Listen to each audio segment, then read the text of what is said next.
ஆண்டவராகிய இயேசு கிறிஸ்துவுக்கு பிடிச்சது என்ன தெரியுங்களா? எல்லாவற்றுக்கும் நன்றி சொல்லுவது. அல்லேலூயா. எல்லாவற்றுக்கும் நன்றி சொல்வது தான் ஆண்டவருக்கு பிடித்தது. ஆண்டவருக்கு பிடிக்காதது எது தெரியுங்களா?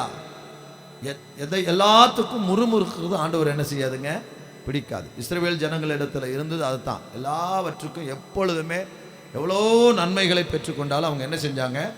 முறுமுறுத்தாங்க. கர்த்தரிடத்தில் முறுமுறுத்தாங்க. அது தேவனுக்கு பிடிக்காதது.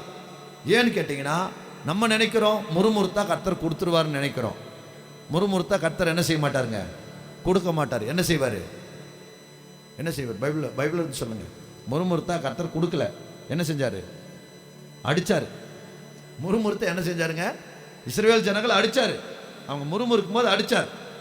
ஆனால் கர்த்தர் கொடுத்ததுக்கு நன்றி சொன்னால் கர்த்தர் இன்னும் நமக்கு நன்மை செய்வார்.